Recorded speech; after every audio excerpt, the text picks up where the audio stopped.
வணக்கம் மக்களே.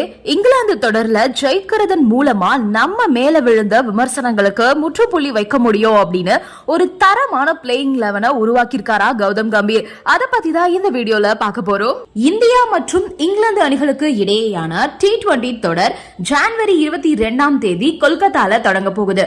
அதை தொடர்ந்து பாத்தீங்கன்னா ஜனவரி 25 சென்னையிலையும், ஜனவரி 28 ராஜ்கோட்லயும், ஜனவரி 31 புனேலையும், அதுக்கப்புறம் பிப்ரவரி 2 மும்பையிலும் T20 போட்டி அடுத்தடுத்து நடக்க போகுது.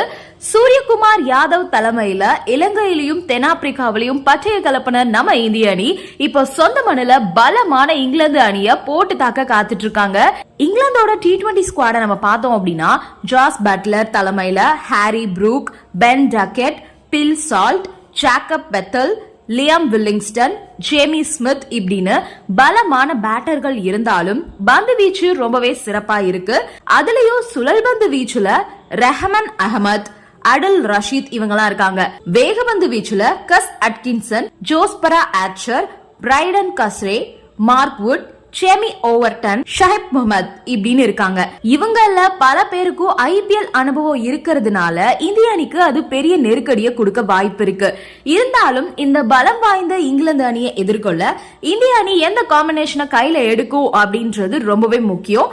அந்த வகையில இந்திய அணியோட பிளேயிங் 11 எப்படி இருக்கும் அப்படின்றத நம்ம பார்க்கலாம். கண்டிப்பா இந்தியா அவங்களோட டாப் 8ல மாற்றம் செய்யவே மாட்டாங்க.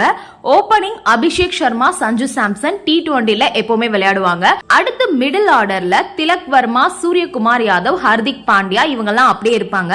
அதுக்கப்புறம் அடுத்து பாத்தீங்கன்னா ரிங்கு சிங், அக்சர் பட்டேல், நிதிஷ்குமார் ரெட்டி இவங்கெல்லாம் இருப்பாங்க.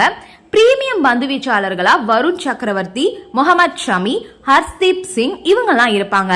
அப்படி இருக்க ஹர்ஷத் ராணா, துருவ் ஜூரல், ரவி பிஷ்னாய், வாஷிங்டன் சுந்தர் இவங்கெல்லாம் பேக்கப் வீரர்களா இருப்பாங்க. ஏன்னா டாப் ஆர்டர்லயே உங்களுக்கு சிறப்பான ரைட் லெஃப்ட் காம்பினேஷன் கிடைக்குது. சஞ்சு சாம்சன், திலக் வர்மா தென்னாப்பிரிக்கால உச்சகட்ட ஃபார்ம்ல இருந்தாங்க. சூரியகுமார் யாதவ இந்திய மண்ணில தடுக்கிறது சாதாரண விஷயமே இல்ல. முதல் 4 வீரர்கள்லயே விக்கெட் கீப்பரும் வந்துருவாரு. உங்களுக்கு பார்ட் டைம் ஆப்ஷனும் கிடைக்குது. அடுத்து ஆல் ரவுண்டர்களா ஹர்திக் பாண்டியா இருக்காரு, அக்சர் பட்டேல் இருக்காரு, நிதிஷ்குமார் ரெட்டி இருக்காரு. இதுல 2 ஃபாஸ்ட் பவுலிங் ஆல்ரவுண்டர் இருக்காங்க, ஒரு ஸ்பின் பவுல் ஆல்ரவுண்டர் இருக்காங்க. அடுத்து வருண் சக்கரவர்த்தி மிஸ்டரி ஸ்பின்னரா இருக்காரு. இடது கை வேகபந்து வீச்சுக்கு ஹர்ஷ்தீப் சிங் மற்றும் வலது கை வேகபந்து வீச்சுக்கு முகமது ஷமி பக்காவா இருப்பாங்க. ஒருவேளை தொடர நாம ஜெயிக்கிற பட்சத்துல கடைசி சில போட்டிகள்ல முக்கிய வீரர்களுக்கு ஓய்வு கொடுத்துட்டு பேக்கப் வீரர்கள் களமிறக்கப்படுவாங்கன்னு எதிர்பார்க்கப்படுது. சோ அடுத்தடுத்த தொடர் தோல்வியால துவண்டு போன இந்திய அணிய இங்கிலாந்து அணிய சம்பவம் பண்ணி தான் ஃபார்முக்கு கொண்டு வரணும் அப்படின்ற முடிவுல கௌதம் கம்பீர் ரொம்பவே தீவிரமா இறங்கிட்டாரு. அப்புறம் என்ன, நம்ம காட்டுல மழைதான். நன்றி, வணக்கம்.